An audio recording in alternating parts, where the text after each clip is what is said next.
tarde e bem-vindos a mais um Espaço de Fontes.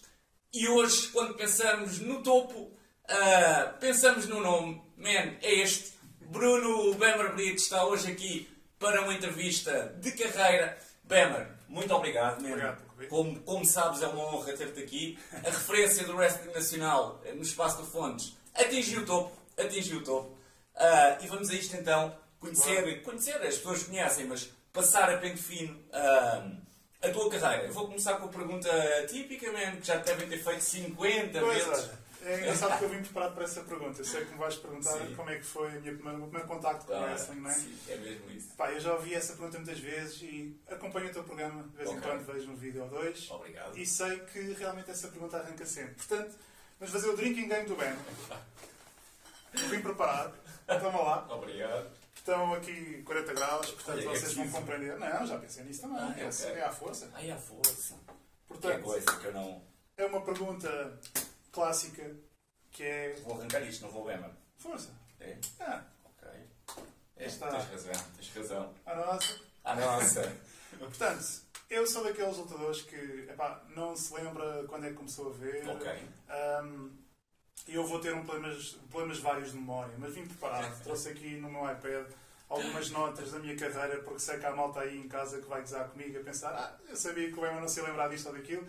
Portanto, eu preparei um bocadinho para esta entrevista, mas realmente não te consigo dizer quando é que foi o meu primeiro contacto, quando é que eu vi um lutador ou um combate pela primeira vez. Provavelmente foi num filme. Muito bem. Eu não tinha TV cabo em casa ainda também. Quando ia à casa do meu pai, via na Sky Sports um bocadinho de wrestling, mas era na altura em que eu, por acaso, ia sempre sair para a rua, portanto... Ok. E interessava-te quando vias aquilo, achavas... Ficava intrigado. Ok. Mas, pronto, quando começou na RTP, qualquer pessoa de 83 como eu te vai dizer que é na RTP que vai começar. Muito bem. Agora, aquilo era só programas de jobbers, não é? Já te disseram isso, certamente. Tu também vias, na altura? Sim, então eu ainda sou mais do que 83. Mais para trás. Ok. Portanto, acontecia isto, que era... Eu via um jobber contra umas superstar, era um combate sem história, até que houve um dia que foi o Ric Flair, é verdade, o Ric Flair contra o Mr. Perfect, num Loser Leaves Town. Muito bem. E esse combate, não sei lá bem como, chegou àquele programa. E era um combate tirado do Raw, mas que eles meteram ali na íntegra, 20 minutos. E eu, por acaso, tinha gravado esse combate. Certo. E foi de longe das cassetes que eu mais vi enquanto miúdo. Mas então já tinhas interesse, Sim. Muito bem. Sim, eu comecei a ficar ali intrigado com o Papa Xango, com o Doink, com o Tatanka, esses clássicos todos. E depois esse combate, lá está, como era Superstar contra Superstar, com false finishes, com coisas que ficas tipo, este combate significa mesmo qualquer coisa. Apesar de ser o Tarzan Taborda a comentar, e o António Macedo. O Tarzan Taborda obrigava-me a ver os combates muitas vezes sem som. Porque eu não conseguia, não suportava aqueles comentários. Eu adoro ouvir o Corvo a repetir o que o Tarzan Taborda dizia, mas eu não conseguia ver os comentários. Mas aquele combate marcou-me um bocado. Não gosto muito de falar nisto porque é o Ric Flair, eu não respeito muito o Ric Flair. Não. Curiosamente. Eu tenho um gosto muito particular enquanto lutadores. Achas mesmo que não é bom? Achas mesmo que é overrated? É mais isso. Geralmente quando entras na lista do Bemer, essa lista do Bemer, é quando tens um praise e um nível de overrated que eu não vou conseguir entrar nesse comboio. Muito bem. Mas a partir daí fiquei intrigado. Depois cheguei mesmo a ir ao Pavilhão Dramático de Cascais, em 93. Cheguei a ver o Tarzan Taborda a passar, lá também. Lembro-me que na altura era uma das coisas que eu gostava de ver. Lá em casa toda a gente gostava comigo. O típico, mas eles batem no pé enquanto não um pontapé ou um murro. Batem com o pé no chão. O fã de wrestling tem de lidar. Sim. Não, Bruno, nunca gosto disto a sério. Vê lá se cresces e percebes que isto é tudo treta. Está bem. E foi assim. Portanto, no início, o wrestling estava assim... Era uma curiosidade, mas também gostava de Transformers, também gostava de outras coisas, percebes? Eu não fazia grande questão. O que faz diferença, acho eu, é quando chega à internet às nossas vidas. Eu, por acaso, fui privilegiado nesse aspecto, porque tive internet aos 13 ou 14 anos. Sou de 83, portanto 96, 97. Estamos a falar da WCW, estamos a falar de ECW, estamos a falar de WWF ainda. Sim. Eu via um bocadinho de tudo pela internet. Tinhas que esperar, se calhar, 30 minutos para sacar um DDT do Tommy Dreamer. Ou um moonsault do Sabu, ou qualquer coisa. Mas eu começava a ter paciência para esperar meia hora por esse clipe. E começava a ser exposto a wrestling mais underground. Podemos dizer que a ICW era underground, acho que podemos dizer, não é? E comecei depois a ver, havia um programa que era o Real Player, que tinha os RAWs, numa qualidade horrível. Se vocês acham que 360p é mau, aquilo era para aí 144 ou menos, era mesmo muito mauzinho. Estamos a falar para aí de 97, para aí 96. Com um modemzinho de 28.8, que depois passou para 56 capas. Mas lentíssimo, lentíssimo. E aí comecei a gostar mais. Também estamos a falar da altura dos videojogos, em que, por exemplo, apareceram os emuladores. E eu saquei um jogo que era o Super Fire Pro Wrestling Premium X, uma coisa assim. Nunca ouvi falar. Acho que é assim. Eu, por acaso, apontei o nome do jogo. É que nem nunca ouvi falar, não sou Super Fire Pro Wrestling X Premium. Ok, muito bem. Pronto, e isso depois combinado mais tarde com uma Dreamcast. Certo. Com o Giant Graham 2000, que era sobre All Japan. Muito bem. Fantástico, fantástico. E nisso tudo também estamos a falar do IRC. Portanto, antes de haver o Facebook Messenger, o WhatsApp, eu sou professor de marketing digital agora, portanto eu vou sempre tentar enquadrar as coisas. Portanto, quando havia o IRC, íamos a grupos, a canais, né? Havia o canal de wrestling. Mas não gostava muito daquela malta. E então criei juntamente com um gajo do Norte, que era o Mysterio, na altura. Nunca o conheci. Ok, foi Jesus, não? Mas ele tinha criámos um canal Wrestling Fans. Muito bem. Acho que o nome foi meu, mas acho que quem registrou o canal foi ele. Éramos dois operadores, que eram tipo os bosses do canal. E depois, mais tarde, foi aí que eu conheci o Corvo, foi aí que eu conheci o Pavão, e foi aí que eu conheci um gajo, que era o WWF Fanatic. Já alguma vez ouviste falar deste senhor? O nome, por acaso, soa-me, mas não o consigo enquadrar. Mas não, acho que não és a primeira pessoa que me fala nele. Eu acho que ele não era de Lisboa. Eu tenho a ideia que ele era para aí do interior de Portugal, ou assim uma coisa. O business dele era vender cassetes de wrestling. Sim, foi aí que me falaram, exatamente. Sim. Exatamente. E eu era o melhor cliente dele. Tenho a certeza disso, porque ele depois começou a comprar cassetes baseado no que eu queria ver. Certo. E eu depois, o problema é que eu comecei por comprar uma ou duas cassetes. E ele começou a ver que aquilo era um negócio porreiro, comprava mais vídeos para poder duplicar cassetes mais depressa. E começou a ser ridículo, porque havia dias em que eu lhe pedia, sei lá, 20 cassetes. Era a minha mesada toda. VHS, bem, isso que eu te ia dizer. Era a minha mesada toda. VHS, sim. Então. Pronto, eram VHS piratas, portanto não estavas a pagar 3 mil escudos. Sim. Como era na altura, 3 contos por uma cassete. Mas estavas a pagar em uns 1000, não sei. Pois, uns 1000 paus, não é? Eu fazia anos, o dinheiro ia para lá, recebia um dinheirinho extra, ia para lá, dia da criança ia para lá, ia tudo para lá, estás a ver? E foi aí que conheci um senhor que é o Dave Meltzer. Já ouviste falar do Dave Meltzer, não é? O Dave Meltzer, por acaso. Mas engraçado que o Dave Meltzer, antes de ser a estrela do Twitter e do Reddit que é agora, o que ele tinha era uma lista de... Ele dava sempre aquelas notas aos combates. Há 40 anos que ele faz isso, não é?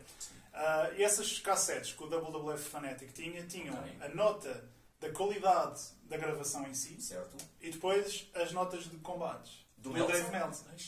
Ele dava-me um docs, um programa, acho que era um Excel, um doc, com a lista de tudo o que ele tinha. Muito bem. E depois dizia, olha Bruno, se isto não te chegar ou quiseres mais coisas, está aqui uma lista de um gajo inglês, eu mando vir dele, eu gravo para mim para depois vender a outros gajos primeiro, mas depois vendo-te a ti, ou dou-te a original a ti, porque isto, cada gravação, depois vai. E eu reparei que, peraí, aquele combate do Kobashi e do Misawa tem 5 estrelas e um mais. O que é aquilo mais? Ainda é melhor que o 5 estrelas. E o Kawada, quem é este Kawada? E o Akiyama? E esta New Japan Best of Super Juniors 95 ou Super J-Cup? O que é isto tudo? Vou começar a mandar vir. E foi aí que eu comecei a ser exposto a sério no wrestling japonês. Muito bem. E quando aí também estamos a falar do Liger, do Benoit, obviamente, como Wild Pegasus ou Pegasus Kid. Estamos a falar do Kobashi, do Misawa. Stan Hansen. Sim. E eu comecei a ver aquilo e pensar, ok, isto está mais wrestling para além da América. Ainda mandava vir o WrestleMania aqui. Mas gostavas, era isso que eu te ia perguntar, mas gostavas do wrestling americano ou já achavas... muito mais wrestling ok, era isso que eu queria Era muito mais fixe. Era muito mais fixe, porque os combates eram muito mais épicos. Ao início, quando és um Mark e acreditas que o DDT acaba combates, depois vês um combate do Kobashi em que um Burning Hammer, se calhar não vai dar, ficas tipo, uau, o que é que está aqui a acontecer? Portanto, sim, eu gostei do facto de não precisarem de olhar para o público, daquelas entradas todas épicas. Era o wrestling, era um Sports approach. Ok. Exatamente. Muito bem. E obviamente depois isso vai moldar muito o Bama que conhecemos agora. Sem dúvida. O Sports Approach foi sempre o que eu quis e que eu gostei do wrestling. Eu diria que isso foi providencial. Quando eu comecei a ver wrestling, depois, claro, tive TV Cabo, comecei a ter o WCW Nitro na TNT. Portanto, sexta-feira à noite já era sagrado, não saía de casa. Já estavas mesmo. Os meus amigos começavam a ir ao Paradise Garage. E ao Rockline. Sim, ao Rockline, que era no bairro. Exatamente. Sim. Pronto, a malta ia toda lá, ouvir lá as bandas do Grandes e eu dizia, olha, só posso ir no sábado porque sexta-feira tenho uma WCW Nitro. E eu mesmo, depois começava a ver que há ali gajos que eu via no Japão que estão agora ali, aquele é o Benoit, aquele é o Malenko, e a juntar a isso também tínhamos a história de a DSF. Ok, sim, que era o canal alemão que também transmitia, que eu também cheguei a ver na DSF. Pronto, só a gente que viu da DSF passou pelo mesmo, no intervalo do wrestling, que era aqueles anúncios. Isso, em alemão. Os anúncios quentes, em língua alemã, em que nós aprendíamos os números de 1 a 9, ou de 0 a 9, não é? Portanto, era sempre um tempo bem passado a ver aquilo. E depois tinha um problema, entre aspas, que é na Alemanha é mais 1 hora. Portanto, tu às 9 da noite já estavas a ver o programa das 10 de lá, que geralmente era esse. E tinhas o Nitro, tinhas uma coisa que eles tinham lá de magazine que passavam ECW. E era tipo um resumo, não era? Passavam vários combates de várias federações. Geralmente ECW tinha lá um lugarzinho. E depois tinhas o Roy's War também, que tinha um atraso do americano, mas tu vias na mesma. E depois, tinhas a TNT a dar o Nitro como deve ser. Portanto, era muito assim. Eram muitas cassetes que eu tinha de comprar, porque eu começava a gravar tudo e durante a semana passava a ver tudo. Ias vendo, E eu acho que, depois é assim, houve um dia em que eu queria fazer aquilo. Era isso que eu te ia perguntar. Então, olha, fizeste a ponto para a minha segunda questão. Era exatamente isso que eu te ia perguntar, porque é normal nós gostarmos, mas depois passarmos para quereres executar aquilo, há ali um gap. E como é que se deu esse... Neste caso, eu acho que desde os 13, 14 anos, queria ser wrestler. Vou dizer aquilo que eu recebo tanta vez na minha inbox, que é, tenho o sonho de ser lutador. E o que essa malta toda que me manda mail diz quando tenho um sonho de ser lutador é: eu tenho um sonho de ser lutador, mas tenho condições. E as condições é, a academia tem que ser na margem sul, porque eu sou da margem sul. Eu tenho este problema no braço, na perna, nos olhos, na orelha, portanto o meu wrestling tem que ser específico. Só condicionantes. Pronto, muitas condicionantes. Eu também tinha condicionantes. As minhas condicionantes é que eu era um puto gordo, era bem gordinho, odiava comer o que não fosse bife com arroz e choca-pique. Eu cresci com a minha avó. Portanto, uma coisa que tenho, claro que a maior parte da malta que cresceu com os avós. Era delicioso. Malta que cresceu com os avós é muito mimada. E a avó, fazia-me sempre o que eu quisesse comer. Eu só queria comer bife, só comia bife. E quando o jantar era peixe, eu dizia que então ia comer choca-pique. Ou seja, tinha uma dieta terrível. É aí que eu quero chegar. E sem ser jogar à bola, e geralmente era o gajo que ia à baliza. E jogava bem. Não era uma bola preta na baliza, mas jogava bem. Não era craque, mas... só que depois percebi que se eu quero fazer wrestling, não posso ser este gajo. Não é? Então o que é que eu meti na cabeça? Meti na cabeça que tinha que começar a fazer desporto todos os dias. Porque é o que o wrestler faz. Wrestler luta, faz desporto. Eu tinha 13, 14 anos. Tinha muito tempo. Tinha mesmo muito tempo. E ainda por cima tinha muito tempo livre, sinceramente. Eu acho que isso foi na altura do verão. Portanto, ainda por cima estava de férias, estava aborrecido. E aborrecido é sempre ótimo para gerar ideias. E então comecei a fazer, acho que fiz flexões nesse dia. Muito bem. Em casa? Sim, em casa? Sim. Fiz para aí 20, 30. Sabia fazer flexões, porque educação física tínhamos flexões, não é? Agora, não gostava de as fazer. Mas eu fazia isso enquanto via a DSF, por exemplo. Olhava para os gajos, olha, deixa lá fazer hoje, deixa lá fazer amanhã. Muito bem. Comecei a ganhar um hábito. Comecei com 20, depois passado uma semana já fazia se cá 30, 40. Acho que cheguei a fazer 120 flexões seguidas. Começaste a gostar da cena ou não? Ou nunca gostavas? Não adorava, mas sentia-me bem depois. Que na altura não tinha o hábito de ir a ver dicas de fitness à internet. Já tinha internet, mas era para Dragon Ball, para wrestling. E ainda nem havia tanto esta cena do fitness, não é? Como Portanto, percebia que os abdominais me iam fazer bem, que as flexões me iam fazer bem, que os agachamentos me iam fazer bem. Claro. Um treino que era de 5 minutos passou a ser de 10, de 20. Eu depois cheguei a pôr isso tão forte na minha vida que fazia de manhã e depois antes de me deitar. O que é um problema agora que eu sei um bocadinho mais sobre isto, porque era o overtraining, ou seja, eu depois comprei nos halteres, fazia bíceps de manhã e como já tinha passado 12 horas e tinha meia hora livre, fazia outra vez à noite. E não descansavas o... Exato, não sabia o que era descanso, não sabia que o descanso era benéfico para essencial, melhorar. E depois disso comecei também a comer, que foi uma das coisas que a minha avó mais deve ter gostado relativamente ao wrestling, que foi, não sei o que é que aconteceu com este gajo, mas ele agora come tudo. Uma alimentação mais equilibrada e ok. Porque eu às vezes comprava umas revistas de fitness, etc. E eles diziam, queres um braço grande, queres um peito fixe, tens que comer comida colorida e vitaminas e etc. Então mudei drasticamente a minha dieta. Ok. Estavas mais ou menos convidado nesta altura? Tinha pai 14, 15 anos. 14 ainda? Ok. Depois na malta na escola começou a reparar, pá, Bruno, estás aí com um peito do caraças no balneário, ou um bíceps, o que é que te aconteceu? De um ano para o outro, porque lá está, foi um ano inteiro. As férias, etc. Da escola, okay. E quando és um puto gordo também é fácil, sim, é mais fácil transformar. Depois felizmente também dei o salto, porque eu acho que cresci para cima um bocadinho tarde. Portanto isso também ajudou. Eu tinha aí, se calhar, 70 kg quando comecei esta odisseia. Muito bem. E pensei assim, tu vais ter que tirar uma licenciatura, porque senão eu também mato-te. Claro. Portanto, vou ter que ter um plano B. Ok, muito bem. Portanto, vamos acabar o secundário e vamos tirar essa licenciatura. Não sei o que é que ia ser na altura, mas vamos tirar alguma coisa e depois vamos aprender wrestling. Mas quando eu for aprender wrestling, eu ouvia os MCs a dizerem que aquele gajo pesava 100 kg, tinha mais ou menos a minha altura. Estamos a falar de, geralmente a malta de 1,80m tinha que ter 100 kg para estar na WCW. Estamos a falar dos Eddies, dos Benoits, dos Jerichos. Eu ficava tipo, ok, eu não vou crescer mais para cima, mas tenho que ter 100 kg quando tiver a altura de ir para fora aprender. Na altura eu adorava lutadores canadianos, Bret Hart, Owen Hart, Benoit.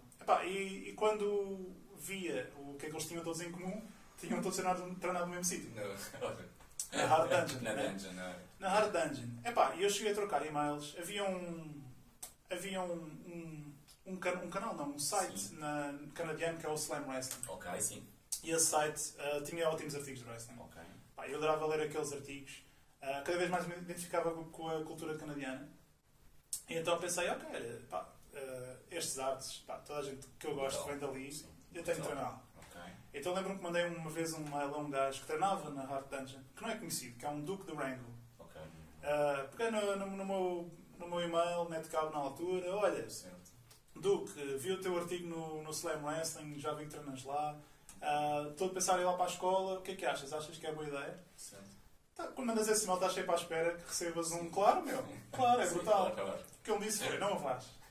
Não vais, eles nunca lá estão, aquilo é só hype, aquilo é só marketing. Aquilo é treta. Os artes nunca lá aparecem. Não acredito. Ele disse isso. Os gajos que são bons treinaram lá no passado. Agora neste momento não está lá ninguém. E eu fiquei, sabes que mais? Não acredito neste gajo. E de certeza que ele estava a ser sincero. Mas o que eu pensei foi, não. Ele não sabe nada porque o Benoit é muito bom, porque o Bret Hart é muito bom, o Nart é muito bom. Portanto, eu vou para as artes, não quero saber. Ok, pois está mesmo. Pensaste que é isso. Então o que é que eu pensei? Ok, vou ter que juntar dinheiro. Portanto, até à licenciatura, até acabar a licenciatura, o meu plano era, vou ter pouco dinheirinho para gerir, mas depois vou começar a arranjar um trabalho, vou juntar dinheiro e vou para o Canadá. Agora, claro que há coisas pelo meio, portanto, eu só ia para lá aos 23 anos. Ok, muito bem. Para aí, mais ou menos. E quando tu envias esse e-mail, por exemplo, ainda estamos ali se calhar na ordem dos 16 anos de idade? Sim, se calhar um bocadinho mais. Já mais? Ok. Se calhar 17, para nos irmos situando cronologicamente. Diria que se calhar 16, 17. Já estavas ali na adolescência. Pois, e depois começava a falar lá no chat do Wrestling Fans, ao Pavão, ao Corvo, que eles começavam a ir lá diariamente, dizer, olha, sabes que mais eu vou ao Canadá. Muito bem. É assim, qualquer pessoa que está no wrestling há um tempo sabe que o que mais ouves é malta a dizer que vai fazer e acontecer e nunca faz nada. Portanto, acho que não foi levado muito a sério. Certo. Como é normal, ainda por cima eu era muito mais puto do que eles. E quem é que este gajo pensa que o plano é este, está etc. Bem. Mas eu também sabia que, em vez de esperar até aos 23, podia começar a fazer qualquer coisa agora, não é? Muito E então, sabia que depois cheguei a saber que o Corvo treinava wrestling. Não sabia bem que condições, depois psicólogo. Já os conhecias pessoalmente não, ou só pelo IRC ali, falar.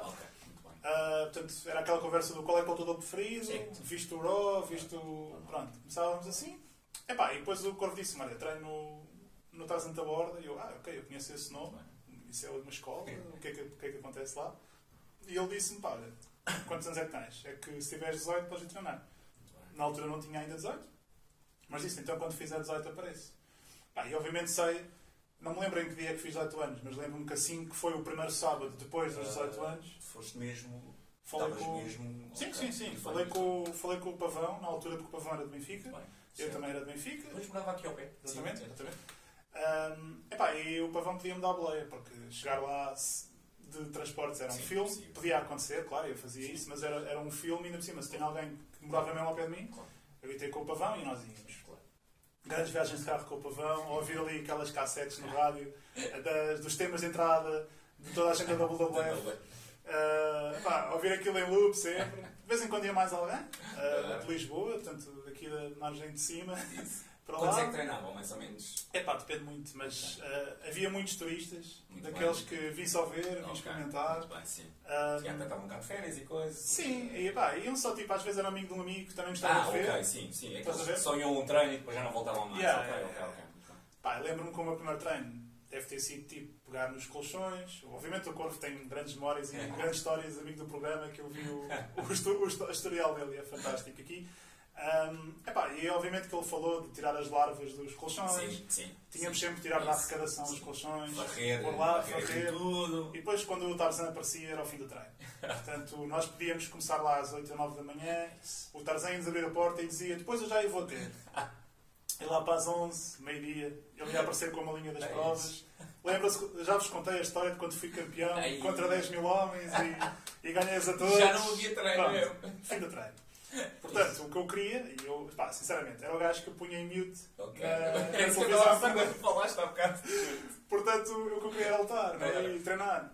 Portanto, assim que ele aparecia, eu sabia que era o fim do treino. Obviamente que estou muito grato pelas condições que ele me trouxe de poder fazer isto. Né? Obviamente isso. Mas a minha ligação a ele acabou um bocado aí. Portanto, e é desanimador, não é? Um gajo sempre uma vez ou duas, porreiro. Ele podia pegar em ti e fazer-te um hipnose. Não te ia ensinar como é que ia fazer um hipnose. Mas atirava-te. Tu depois caías, ele dizia assim: tem que ser até mais longe. Tu podias, sei lá, cair 10 vezes, mostrar 10 quedas, ele dizia: tem que treinar mais. E depois dizia isso sempre do género: porque eu consigo fazer melhor. Ok, já estou a perceber. Ficavas tipo: ok, já percebi, mas estamos a tentar melhorar. Claro que fazes o que não quero. Pronto, e a nossa formação na altura era, no fundo, pegar em cassetes, ver um golpe que queríamos aprender, fazer rewind, play. Rewind, play. Rewind, play. Onde é que foi aquele braço? Onde é que foi aquela perna? Tentamos repetir. Ok, e o lado, claro. Exatamente. Depois posso dizer que quando cheguei lá, o Pavão era e é, de certeza que ainda consegue fazer uma queda como ninguém faz no wrestling, imortal. É de longe a melhor queda imortal que podes ver. E portanto, ele impressionava-me com isso. O Corvo era mais ligado à técnica do combate. Eu, portanto, tentava absorver um bocadinho de cada um. E era o rookie.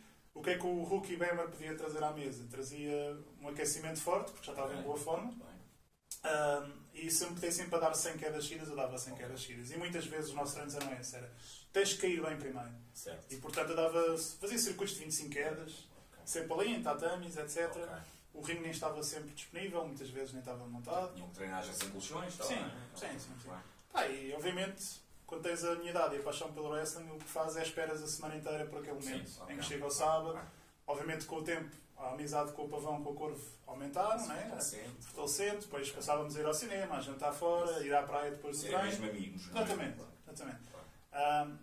Foram bons tempos. Não sabíamos muito o que estávamos a fazer em termos de wrestling. Claro. Eu na altura pedi ao meu melhor amigo para ir lá também filmar. Portanto, eu levava uma câmera, daquelas antigas ainda, para filmar e tal. Depois chegava ali e queria rever o que fiz. Mas nós não fazíamos combates, nós fazíamos pequenas sequências, revíamos depois, o teu braço aqui, a tua perna ali. Que era no começo. Sem dúvida. De vez em quando íamos lá acima treinar com o Tarzan. Ele fazia o típico força de mosquito com braços de ferro com malta. Lembro-me que ele uma vez desafiou-me a mim, porque o Pavão estava sempre a picar o Tarzan. Ele estava sempre a dizer: oh Tarzan, que o Weber está forte. Está a ficar. Pá, eu queria sempre fugir a isso. Mas não era, Claro. eu sabia que ia perder, mas Sim, não era por isso. Era mesmo tipo: pá, eu não quero dar muito com o Tarzan. Estás a ver? Mas tanto foi com o Tarzan. Então vá, tu aí, anda cá. Pá, eu lembro-me de começar a fazer.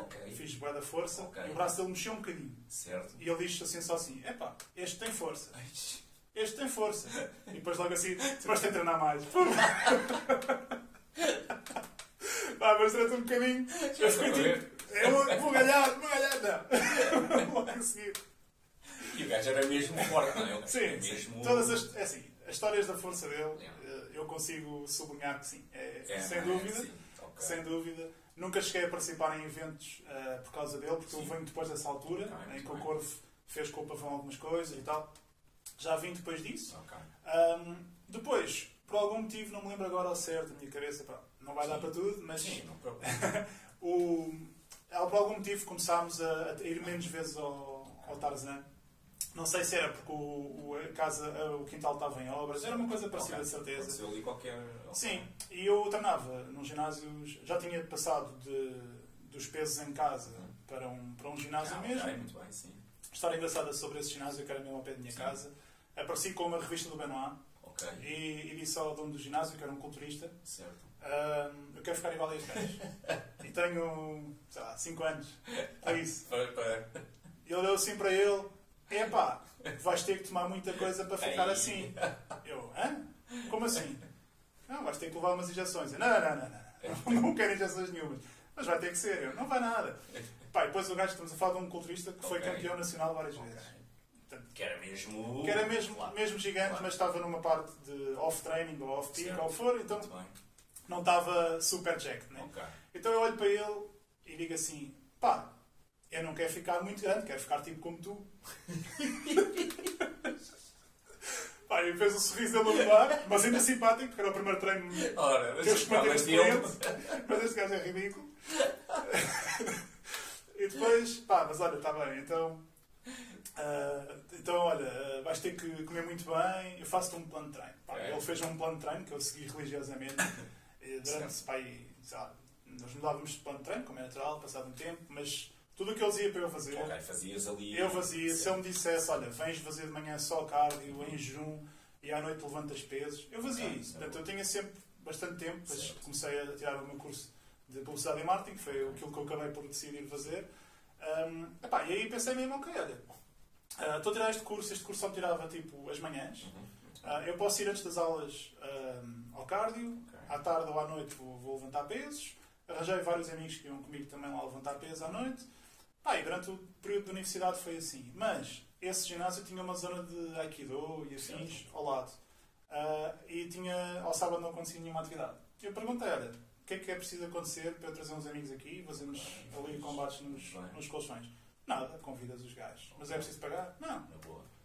E até tínhamos uma plateia quando fazíamos mini combates. Excelente. A malta depois ia lá ver depois dos pesos. História o que é que eles estão a fazer e... Claro. Portanto, em vez de ser eu e o Pavão a atravessar a ponte, ia ser o Corvo a vir para cá. E foi assim. Portanto, depois mais coisas assim desse período. Lembro-me de ter ido a Nova Iorque. Sim. Em 2001 fui lá uma semana antes das Torres caírem. Estive lá de 20 de agosto até 2 de setembro. Coisa assim. E fui a uma coisa que é o WWF New York. Que é uma coisa em Times Square, portanto lá mesmo na praça grande de Manhattan, em que tenhas um restaurante que era totalmente WWF, juntamente com a loja. Muito bem. E havia lá vários eventos. E eu lembro-me que fiz questão de ir ao site deles ver quando é que ia haver um evento em que tivessem lá lutadores. Eu não queria autógrafos, eu queria olhar para eles e perceber se era mais pequeno ou já estava ao tamanho. Comparar-te fisicamente. Porque o meu problema com o tempo começou a ser está quase a chegar à altura em que eu vou embora, eu tenho que levar 5 kg daqui. Muito bem. E treinava religiosamente os dias, eu chegava a acordar de noite para comer bifes. Punha mesmo o estudador, porque queria subir o meu peso, mas obviamente não queria só ficar um gajo grande sem mobilidade, portanto fazia montes de sei lá, fazia circuitos de manutenção, fazia tudo. Jogava todos a bola. os aspectos tentavas, claro. Jogava. Sempre que me havia uma desculpa para fazer desporto, convidavam-me, olha, queres ir jogar a bola, queres ir fazer um circuito ali em Algés, ou o que for, eu ia lá. Okay? E depois lembro-me que nesse WF New York deram o Sunday Night Heat na altura. E tu podias jantar e estar a ver o Michael Cole à tua frente a comentar. E a juntar ao Michael Cole, que ainda estava a começar, não estava pronto, ainda era o Jim Ross, o Waller. Portanto, o Michael Cole estava lá com o Tajiri e com o William Regal. Eram tipo os convidados. Eu lembro-me e o All Snow também estava lá. E eu lembro-me de olhar para o All Snow e pensar assim, fogo meu, este gajo tem um braço gigante. Certo. E não parece grande na televisão. Pois não, ele não parece grande na televisão, concordo. Mas isso é um problema. Sim, porque se eu quero ser um wrestler, eu tenho que estar daquele tamanho. Claro. Portanto, aquilo só me dava mais motivação. E a ingenuidade também ajuda um bocado. Porque estamos a falar numa altura em que a wellness policy não era tão presente lá. Mas na minha ingenuidade eu achava que conseguia chegar ao Benoit, ao corpo do Benoit, vamos dar um exemplo extremo, só treinando. Portanto, mantive essa filosofia sempre. Nunca mudei. Quando percebi que afinal era preciso atalhos, optei por não fazer os atalhos. Mas percebia que esta parte do wrestling, por muito que eu gostasse de wrestling técnico, por muito que eu gostasse do Kobashi, eu tenho que ser grande. É assim. É decisivo. É decisivo. É lógico que sim. Isso, portanto, acho que quando voltei de Nova Iorque ajudou-me bastante a vir motivado. Continuei a treinar lá em Sete Rios. Depois, não me lembro muito bem como é que aconteceu isso, mas também treinei num ginásio perto da Delfim Santos. Certo. Portanto, eu tinha saído daquele ginásio, fui para esse. Certo. E na altura, o gajo não sei como é que ele me fez isto, mas ele perguntou-me se eu queria dar aulas de wrestling. E eu disse, eu vou dar aulas. E sabes que mais? Vou fazer dinheiro.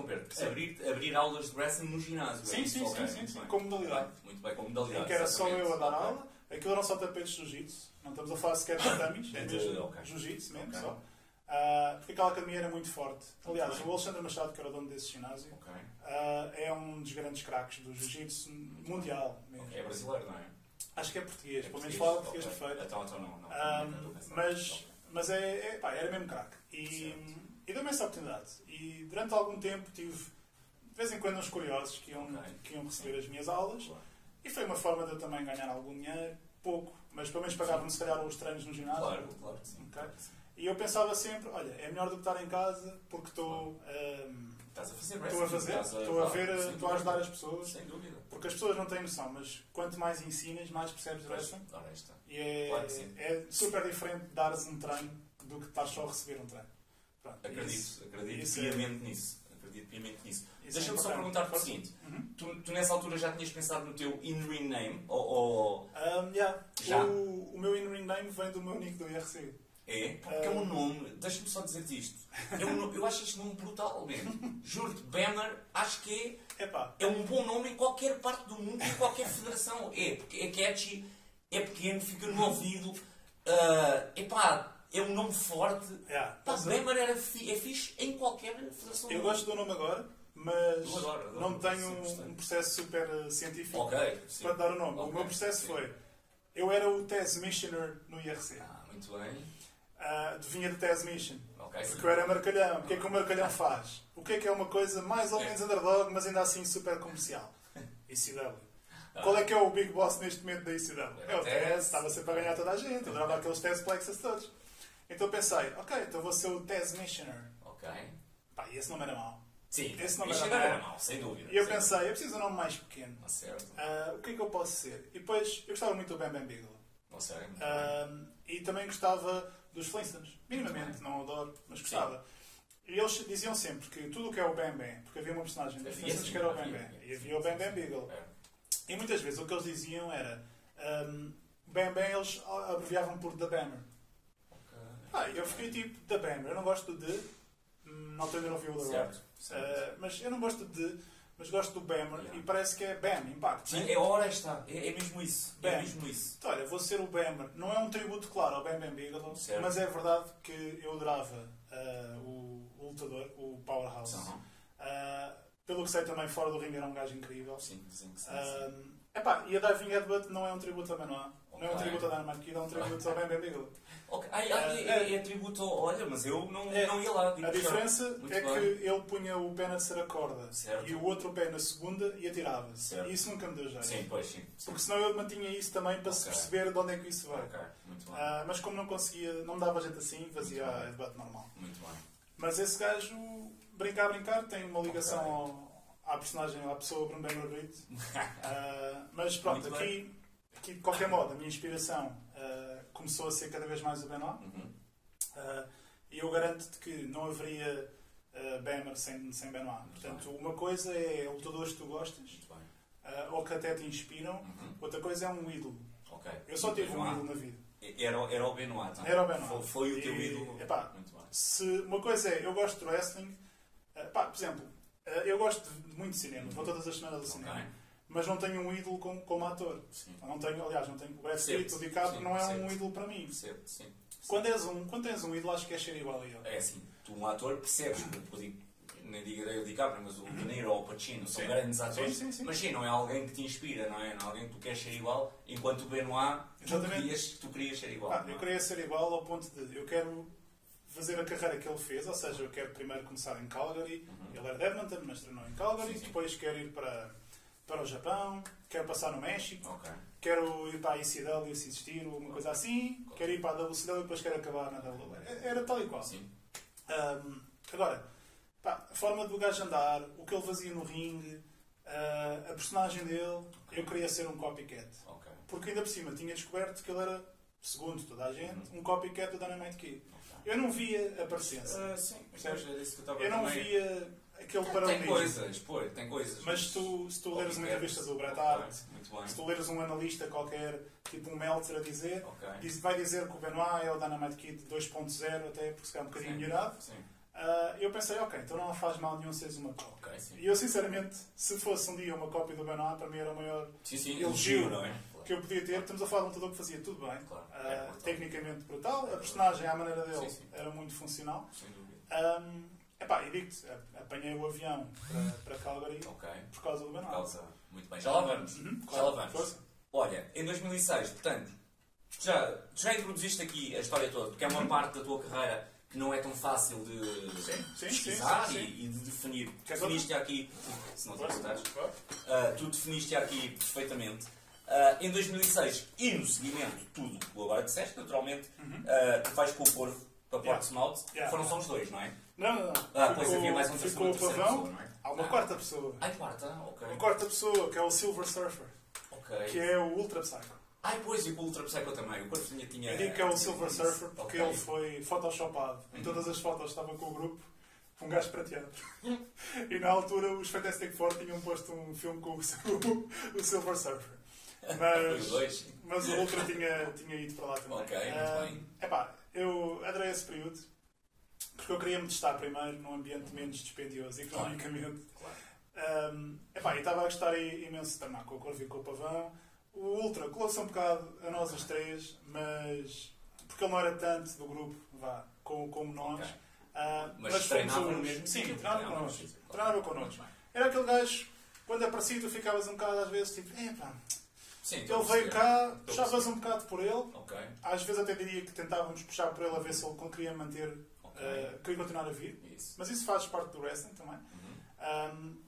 E depois quando decidimos que íamos para a Inglaterra, fomos todos e foi muito engraçado. O primeiro dia foi para esquecer completamente, porque chegámos lá, afinal não era no mesmo sítio. Não era, portanto, no sítio onde pensávamos que era. Exatamente. Chegámos lá com as malas, íamos dormir. O Corvo contou isso. O Corvo depois contou. Íamos dormir no ringue, na academia. Sim. Mas chegamos lá, está um frio de rachar. Estamos a falar de Portsmouth em dezembro, foi na altura do fim de ano. Assim que chegámos lá, percebemos que não íamos dormir lá coisa nenhuma, que íamos ter que gastar dinheiro num bed and breakfast qualquer. E tivemos o tal problema que foi, quando chegámos ao sítio, não era ali, o que nós fizemos foi pegar nas malas à mão, que ainda eram grandinhas, ainda eram 14 dias, acho eu, não lembro, 14 ou 11 dias, e começámos a levar as malas a pé até ao novo sítio. Chegámos lá já todos exaustos de ter carregado as malas. E quando chegamos lá, os gajos olham para nós, you finally made it. E nós, pois, exato. E o que ele faz então é, então olha, vamos começar aí com 20 flexões. Logo a seguir, a 20 deixar as star malas. jumps. Sim, vistam-se e não perde tempo. Agora é assim, no primeiro dia estavam lá 40 pessoas. Certo. Nesse week-long camp. Ok. E quando tens 40 pessoas, qualquer treinador de wrestling faria o mesmo, vais ter que filtrar as pessoas. Portanto, vais ter que correr com elas. Estavam lá no primeiro dia 40, se calhar no segundo dia estavam 20. Ok. Nós acabámos 8. Muito bem. No final daquilo tudo. Os 4 portugueses, mais 4 deles o PAC. Não é? Ok. Sim. O diabinho, como a gente lhe chamava por causa das orelhas. O diabinho. Tinha lá 20, Newcastle até Portsmouth. Que no primeiro dia fez logo um combate ridículo contra o Wade Fitzgerald, acho eu. Já se viu que o gajo era... Era ridículo. Acho que acabou com uma shooting star leg drop. Mas o que foi ridículo foi porque tu viste o treinar connosco. Certo. E o treino foi, basicamente, foi agachamentos, flexões, star jumps. Portanto, tu não consegues ver se alguém é wrestler. Claro. E depois, o gajo que estava a dar o treino, que era o tal Wade Fitzgerald, que era o ajudante do Mark Sloan, o que ele faz é, olha, tu e eu vamos lutar agora. Combinaram mini combates escondidos, não é? Nem os via combinar. Ok. E depois de repente só vejo um gajo que estava a fazer flexões ao meu lado, a fazer shooting stars e o caraças por todo lado, e eu, mas o que é isto? Gajo... O que é que eu estou aqui a ver? Mas depois ao mesmo tempo pensei, bem, mas é isto que eu quero fazer também. Sim, não digo claro. os saltos, Sim. mas é isto que eu quero fazer, este tipo de wrestling, é este nível. Foi para isso que eu vim, né? Pronto, então, no primeiro dia, foi terrível, lembro-me que eu ia super em forma na altura, portanto, ia confiante. Tinhas cumprido quase o teu plano. Na altura se calhava 95 kg ou assim uma coisa. Ótimo. Estava com massa gorda super baixa, estava com um cardio fixe. Fui lá super confiante do género. Claro. Não vai ser pela parte física que eu não vou aguentar. Mas a verdade é que depois daquela história das malas e afins, lembro-me de estar no apron já tipo, com uma quebra-tensão ridícula, já a pensar na vida. Eu lembro-me que nós temos ido para o Bed and Breakfast e eu pensar, amanhã não vai ser igual. Não tens muito tempo para pensar nisso, vais dormir e amanhã há mais. Mas a nutrição também foi um problema nessa altura. Lembro-me de comermos muito na bomba de gasolina lá ao pé. Aquilo estava gelo. Não é? Sim, estava gelo à volta, portanto o que é que tu fazias? Comias no Bed and Breakfast no pequeno almoço. O almoço era uma coisinha de meia hora. Só tinhas tempo de ir a correr até à bomba. Tinhas mesmo que ir a correr para ter tempo. Porque se chegasse atrasado ias fazer mais tarde de castigo. Portanto, tinhas a correr até à bomba, pedias um Mullerweiss, que eram uma espécie de arroz doce, com mais uma Santos qualquer da treta. Ias a correr, a comer ao mesmo tempo, de volta, para encher. E durante os primeiros dias foi só encher. Portanto, o wrestling foi zero ao início. Foi um camp autêntico de... A triagem era mesmo frequente. Quase tipo comandos. Não passando... Mas... Uma das memórias que eu tenho dos primeiros dias é que nós estávamos lado a lado com um parceiro pelo nosso peso, tamanho, etc. Eu era o segundo gajo maior do grupo. Quando eu digo maior, a malta aí em casa que perceba não é tanta a altura, é mais o peso. Temos de imagem. Exatamente. Portanto, eu era o segundo gajo maior. O problema é que o primeiro gajo maior tinha 2,30 m. Eu tinha 2,30 m? Eu tinha tipo 140 kg daqueles gordos. Era mesmo gigantesco. E o problema foi que o pouco wrestling que ele nos deu ao início foi: vão pegar no colega, vão dar chops. E depois vão fazer snapmare e pontapé na espinha. E ensinaram o snapmare e o pontapé na espinha não nos explicaram como é que era. Portanto, podem dar como quiserem. Ou seja, podes dar de bico, digamos assim. Calhou-me esse gajo. E eu lembro-me de ser, portanto, estávamos para ir com menos 5 graus, ou assim, ou menos 10, não sei, um frio do caraças. E ter o peito a arder completamente, estava com uma suete. Na altura, ter o peito completamente a arder. E basicamente ele dava-me um shop, eu devolvia, ele dava-me um shop, eu devolvia, depois fazíamos um snapmare, pontapé na espinha, levanta, snapmare, pontapé na espinha, e era assim... Sempre de seguida. Sempre de seguida. Tu pensas que vai ser durante 10 minutos, mas não, foi para aí 1 hora. Pelo menos na minha cabeça foi 1 hora. Sim, mas deve ter sido... Se pode não ter sido 1 hora, mas claro, que ainda tiveste ali de certeza, não é? E isto foi antes do almoço. E se eu dissesse que depois do almoço ele não voltou? A minha frustração. Podia ter ido embora mais cedo, meu. Bem, mas é o que é. É o que é. Não faz mal. Deixa estar, não faz mal. Sentes acontece? Sim, não. Isso... Depois vamos limpar isto. Sim, não me preocupes com isso. Isto tem o chão até nem... Mas... Até isto entusiasmou. Sim, não me preocupes. Pá, mas é o que é, pronto, pelo menos foi mais um teste que tiveste ali, se é, então já tinhas tido mata deles. Exato. Não é? Aí começou a assentar, aí começas a ver a malta a ir embora, Ok, claro. começas a ver uns 12, Ok. tivemos seminários de gente famosa, tivemos o James Ty, T-I-G-H-E, já não está no business. Certo. Tínhamos o Justin Richards a dar-nos o treino de chain wrestling, de wrist locks, finalmente aprendi a fazer um wrist lock, que era uma das coisas que eu mais queria aprender no wrestling. Como é que é um wrist lock? Nós víamos ali as cassetes, repetíamos no Tarzan, não era bem aquilo. Não é a mesma coisa. Finalmente, ficámos com umas luzes disso. Pá, os ingleses são muito bons no chain wrestling, portanto conseguimos ver ali coisas fixes. O Justin Richards ensinou muita gente do wrestling de Inglaterra. Ele agora está na China, mas ensinou muita gente aí. E tivemos também o Doug Williams. O Doug Williams ensinou-nos vários suplexes. Excelente. Eu, por acaso, já conhecia o trabalho dele, estava super entusiasmado com esse cenário. E o gajo ensinou-nos vários suplexes. E uma coisa que ele dizia sempre para o Mark Sloan, que era o grande chefe daquilo tudo, apesar de não ter assim grande presença no treino em si, era, pá, estes 4 aqui são bons. E nós ficávamos motivados. Ótimo, sim, sem dúvida. Pá, portanto, depois, pronto, fomos cada vez menos. No último dia foi um conjunto de combates. Tivemos lá uma cassetezinha para levar para casa, do nosso card, digamos assim. Portanto, foi porreiro. Víamos o PAC realmente num nível diferente, sem dúvida. Fizemos competição de chute, ele ganhou o torneio. Mas ganhou-me a mim, depois foi com outro corvo, acho que. E terminaste depois com um combate com o corvo. Sim. O corvo te faz desistir com o sharpshooter, não é? Um combate que eu estive a ver antes desta entrevista. Sim, está lá. Sim, e digo-te já, eu não achei o combate. Pá, estamos a falar de duas pessoas que nunca lutaram numa promotora. Sim, é melhor do que alguns combates que eu já vi em promotoras. Pá, foi porreiro. Pá, eu gostei muito da experiência. Não aprendi tanto wrestling quanto desejava naqueles dias todos. Lembro-me de termos ido passar o fim de ano a Londres e voltar, que foi ridículo porque houve porrada no sítio onde ficámos à espera para ir embora. Eu já fui várias vezes em Inglaterra, aquilo acaba sempre hostal. Depois vou-te contar quando fomos ver Noah, que também acabou tudo hostal.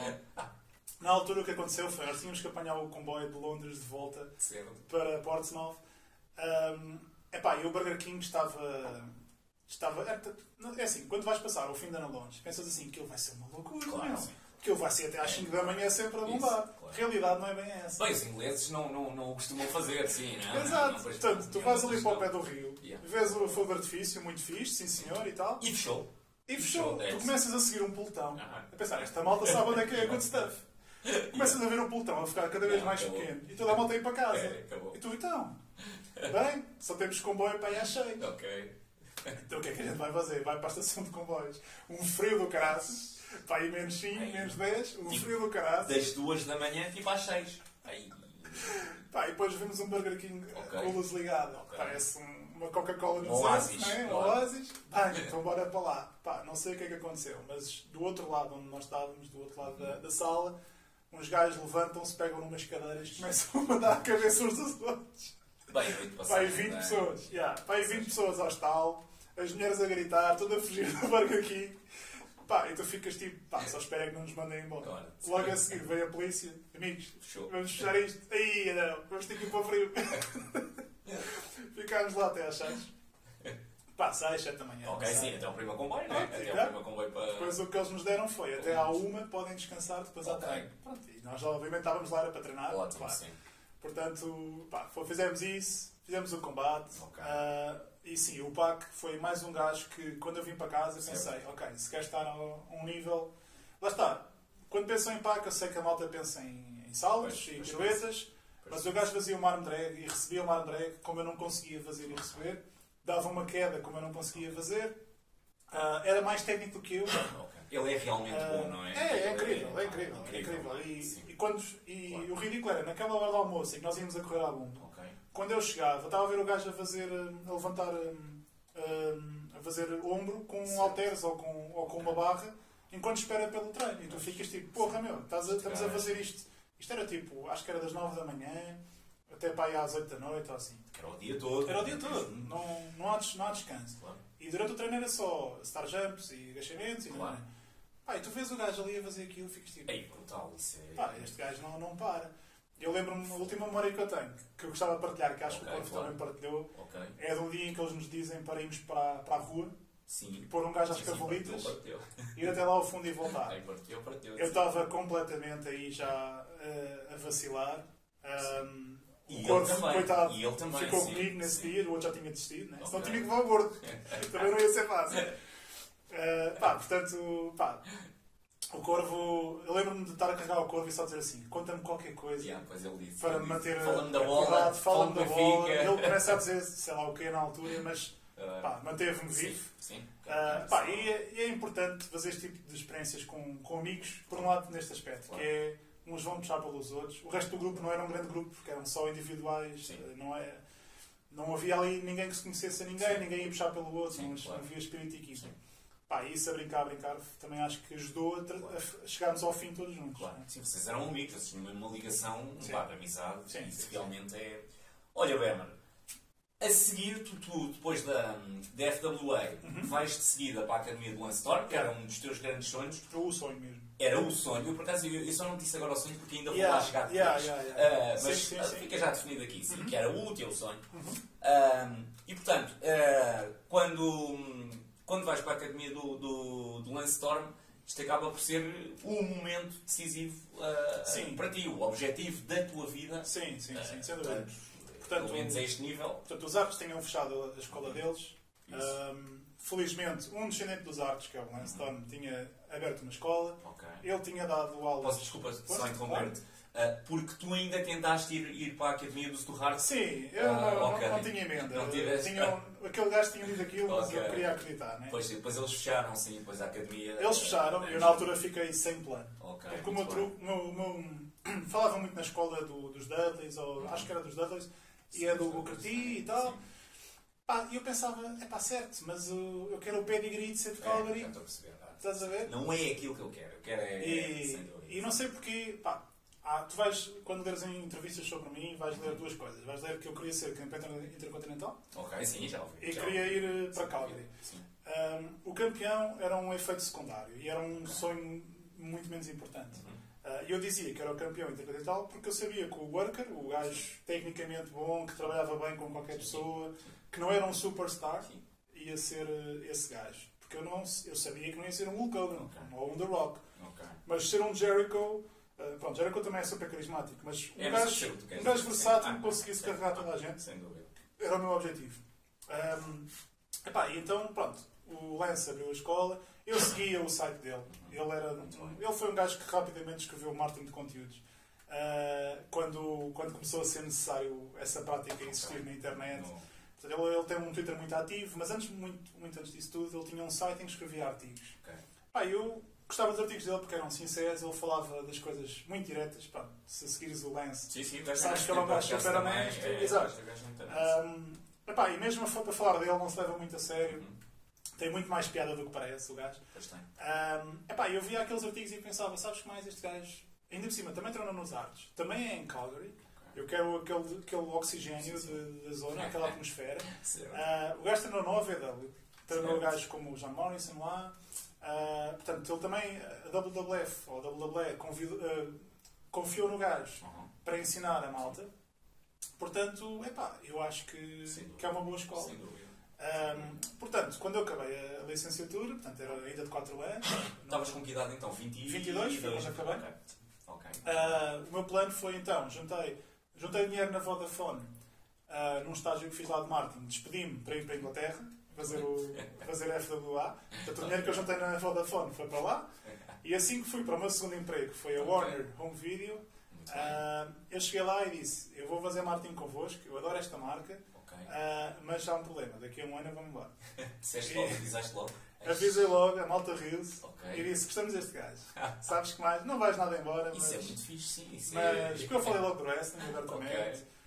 Isto é um plano B, dei a conversa toda, disse que ia juntar este dinheiro. Portanto, estamos a falar de 500 euros mensais, em que o que eu ia fazer era, todos os meses eu vou guardar 450, disso. Tinha a sorte, claro, da minha avó de pagar os almoços, a gasolina para ir a Carnachim trabalhar, aquelas coisinhas, mas tudo o resto ficava. Eu lembro-me vivamente de grandes amigos meus fazerem jantares de aniversário e a dizer, olha, eu vou, mas não vou jantar, porque tenho que poupar aqueles 10 euros.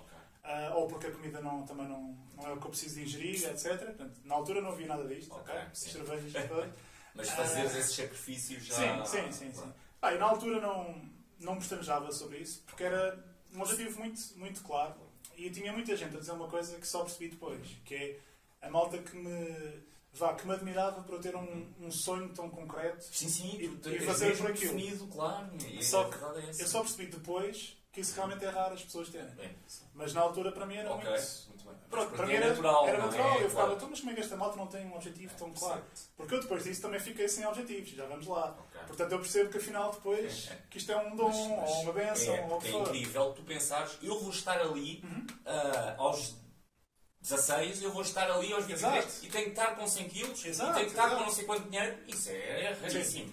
Na altura era perfeitamente o que eu tinha que fazer e só pensava porque é que os outros não fazem igual. Mas agora percebo que a vida não é bem assim. Mas era super strict, era mesmo super nazi quanto a isto mesmo. Depois quando estive na Warner juntei um ano e quando chegou ao fim do ano eu disse, maltinha, lembra-se do que eu tinha dito na entrevista? Vou então sair daqui. O curso do Lance era qualquer coisa como $3.500 canadianos. Muito bem. Portanto estamos a falar para aí 3.000 euros na altura. E depois a casa, ele dava uma casa, 500 euros por mês de alojamento, e depois estamos a falar também do avião para ir para Calgary e voltar. Claro que isto felizmente fui comprando por fases. Portanto, quando tinha dinheiro para o avião, mandei vir logo o avião, do género assim já ninguém me tira isto. Já está. Depois, portanto, e depois, claro, havia o dinheiro para viver lá, porque estamos a falar de uma pessoa que nunca me faltou nada, mas também não tinha grande dinheiro. A minha família não estava propriamente entusiasmada com isto. Estás a sair de um trabalho que gostas, eu adorava fazer aquilo. Segue a Warner e vai para o Canadá para fazer aquilo que estamos há anos a dizer que é uma palhaçada. Estás a ficar um gajo muito grande, não gostamos nada dessa ideia também. E de repente vais mesmo fazer isto, não acredito. Portanto, não é que como se fosse. Nunca houve gritaria lá em casa por causa disto. Mas eu percebo. Mas não acreditavam que um gajo que tirou a licenciatura direitinha, com notas decentes, que juntou o dinheiro, como disse que ia juntar, e chegou o dia, tem o voo comprado, até mesmo quando eu disse que tinha o bilhete de avião, não queriam saber. Mas quando eu digo, vou fazer as malas e vou amanhã, aí já fica agora é aqui a sirene. E este plano todo só teve um problema, que se alguém em casa tiver um sonho similar, que eu gostava de passar, que é, portanto, não vai ser para o Landstorm, porque já sabem que a escola vai fechar, não é? A última turma vai ser agora no final do ano, mas eu planeei tudo ao milímetro em termos de contas. E nunca pensei numa coisa, que é o que acontece se eu ficar doente. Muito e pouca gente sabe isto, mas eu fiquei doente no Canadá. Muito bem. E já vamos falar sobre isso, porque eu nunca fiquei doente na minha vida. E portanto, quando nunca estás doente na tua vida, tu pensas... Colocas a possibilidade... Isso não vai acontecer. Não vai ser ali, nunca aconteceu. O máximo que tive foi constipado. Portanto, compro o curso, reservo o meu lugar na casa. Uma casa muito fixe, com mais pessoas. Portanto, tinha um gajo que era da América, Estados Unidos, quando eu digo América, Estados Unidos, depois tinha outro canadiano, mais outro canadiano e outro Estados Unidos. Portanto, 2 Estados Unidos, 2 canadianos, um escocês e eu. Então, este era o nosso plantel lá, 6 pessoas. Isso, 6 pessoas. Numa casa em que cada um tinha um quarto, tudo o resto era partilhado e impecável. Eu lembro-me de aparecer lá com uma pilha de 100 DVDs. E a malta bem contente, porque tipo, o quê? Tu estes DVDs todos? Eu, e alguns ainda não vi. Já viste os outros todos? Já. Estamos a falar de Ring of Honor, toda a carreira do Ryan, do AJ, o que for. Portanto, apareci lá com essa pilha de DVDs, felizmente já havia os torrents e tal. E então, o que acontece? Pagas o avião, entras no avião, chegas lá, o Lance vai buscar. O Lance faz questão de buscar toda a gente do curso. E vamos numa viagem de carro até à casa. E logo aí tu percebes que é surreal. Tens um gajo que viste na televisão a cortar promos, a lutar. Ao teu lado, um gajo que está em excelente forma física. E muito divertido. Tu pensas tipo, mas este gajo pensava que era bem aborrecido, mas é super divertido. Deixa-te em casa, explica-te como é que é. Eu acho que cheguei lá num sábado e o primeiro treino era segunda-feira. Assim. E quando eu cheguei lá já estavam lá alguns e ele disse, malta, já venho porque tenho agora um voo para ir buscar às 6 e outro às 8 da noite ou assim uma coisa. Portanto, iríamos vir o Lance mais vezes. E eu falo com cada um deles. Estamos a falar de malta muito variada. Portanto, a minha turma foi malta que era Tínhamos um gajo muito grande mesmo, Certo. portanto, tipo aquele gajo de 2,30 m, mas era um bocadinho mais baixo, 2,20 m se calhar, e 340 libras. Mas que se mexia muito bem. Ok. E um gajo muito aperreiro. Estamos a falar de gajos que eram mais pequenos que o Ray Ray, na velocidade, um gajo mesmo pequenino. Ok, o espectro todo. Yeah. Tinhas gajos que pareciam. Tínhamos um gajo que a gente chamava Capitão América, que era um grande geek de bandas desenhadas, e tu pensavas que ele estava no business errado, que acho que acabou por querer ser manager. Ok. Pareciam alguns gajos que eram mais ou menos atléticos. Certo. Depois tinhas um gajo que era do MMA, que estava lá também, com kickbox, acho eu. Eu olhei para aquilo e fiquei tipo, ok, eu sinto que tenho boas hipóteses de brilhar aqui. Sinceramente. Sim. Sinceramente. Claro. Já tínhamos preparado. Já tínhamos claro.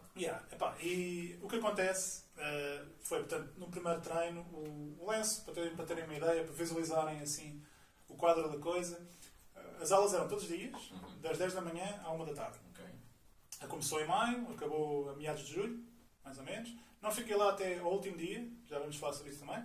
Portanto, maio, junho, julho, o Lance tinha uma palestra das 9 às 10 da manhã, que era a altura em que aparecia, abria o armazém.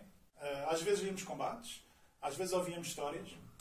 Eu fazia questão de chegar o mais depressa possível para ouvir tudo. A casa era a 45 minutos a pé, ou iam a pé? 15 minutos de autocarro. Muito bem. Eu preferia não pagar o passe, Certo. porque o passe não tinha entrado nas minhas contas. Tinha esquecido disso. E então toca de ir a pé. Certo. Super fixe, passávamos por um pavilhão que era onde era o Stampede Wrestling. Stampede Wrestling. Portanto, o Bernal estou ali, sempre passava ali, pensava nessas coisas. Claro. E a ouvir, tinha daqueles MP3 antigos, com 4 ou 5 músicas. Ouvia aquele tipo 2 vezes. A maior parte das vezes ia sozinho, porque a malta da casa preferia ir a tocar. Estamos a falar de. Eu fui esperto, porque fui no verão, né? Calgary no inverno, esqueçam. Portanto, fui no verão. Chegava lá com a devida antecedência, ouvia histórias sempre incríveis.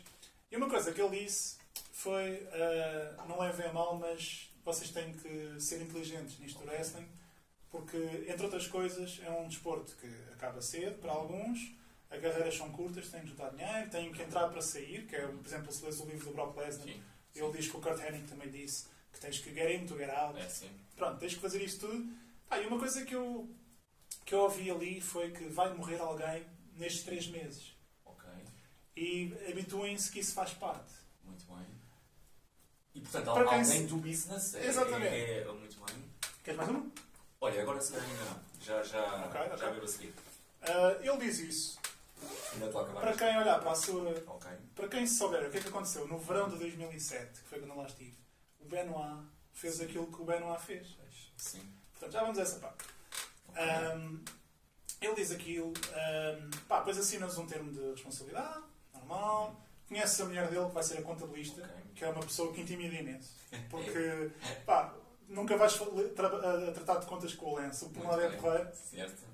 Mas a mulher dele era super tipo, quer isto direitinho e vocês meninos é para ficar em linha. O próprio Lance era um gajo que estava ali. Já estou a ver. Certo? Era ela que mandava, não é? Basicamente. Pronto, um ringue fantástico lá, era recondicionado da WWF ou WWE com partes da Stampede também. Sim, tinha lá uma sala para ver combates. E o próprio Lance dizia, olha, eu vou ao ginásio X se quiserem ir comigo treinar. Cheguei a ir lá com ele umas vezes treinar, mas era super longe. E ele ia logo a seguir ao treino. Certo. Tinha que apanhar um autocarro e mesmo assim não devia chegar a horas a maior parte das vezes. E fiquei ia ter que tirar o passo para isso. É assim, Calgary é uma cidade grande. Aquilo é tudo... Eles dizem, eu lembro uma vez, no dia 4 de julho, que é o dia do Canadá. Aliás, 1 de julho, perdão. Canadá Day é dia 1 de julho. 4 dos Estados Unidos. Exato. Portanto, no dia 1 de julho disseram-me assim, Bruno, queres ir fechar o Canadá Day connosco? E eu, claro. Onde é que é? É já ali. O já ali, entrar num carro e andar 2 horas e meia e eu parecia um puto a perguntar, are we there yet? Já chegámos. A noção de distâncias deles são muito diferentes. Eu fui ao Porto e voltei no mesmo dia. E para eles foi só ir ali a Saskatchewan para comer uns grelhados, que é o que nós fazemos num barbecue de Canadá Day. Pronto. Mas a malta por acaso sempre impecável, não nada a dizer. Mas assinámos o termo, pagámos o que havia a pagar se alguém ainda tivesse coisas a pagar.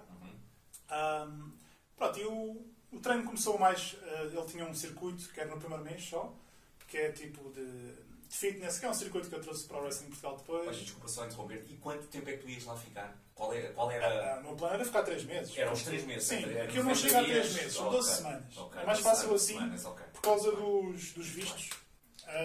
Pois que são 3 meses normalmente e portanto sim. um bocadinho antes. Exatamente. Portanto, 12 semanas, na minha cabeça, eu ia estar lá 12 semanas, na realidade fiquei lá 10 semanas e meia. Depois já vamos perceber o que aconteceu. E então aquilo começou com um aquecimento, que era tipo um circuito em grupo. Depois tínhamos uma coisa que era a Mile Run. A Mile Run é que tinhas que ir lá fora, correr uma milha.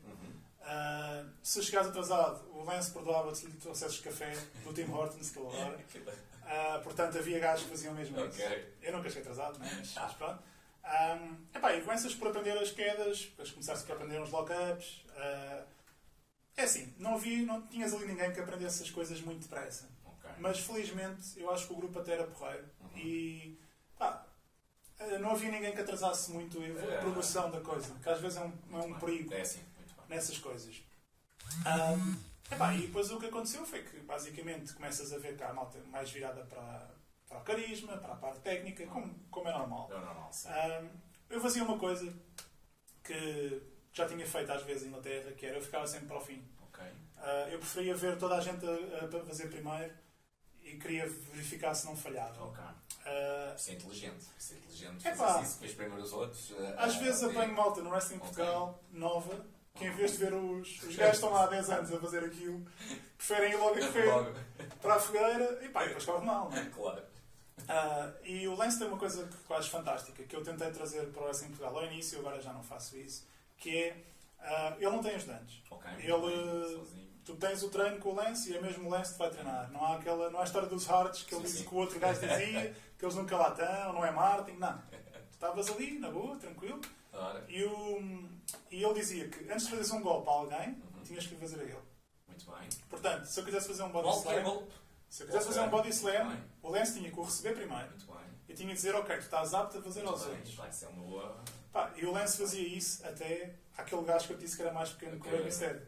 E o Lance conseguia-se apoiar nos body slams e o Lance fazia-se um body slam ele próprio se quisesse. E é totalmente inspirador tu veres um gajo que, por exemplo, ele conseguia dar a falar contigo quietinho e depois se quiser mostrar uma quebrada, que é um Asai Moonsault, mas o Asai Moonsault é para fora do ringue. Uma quebrada é para dentro do ringue. Tu vais à segunda corda, Lion Salt. Pronto, Lion Salt é uma quebrada.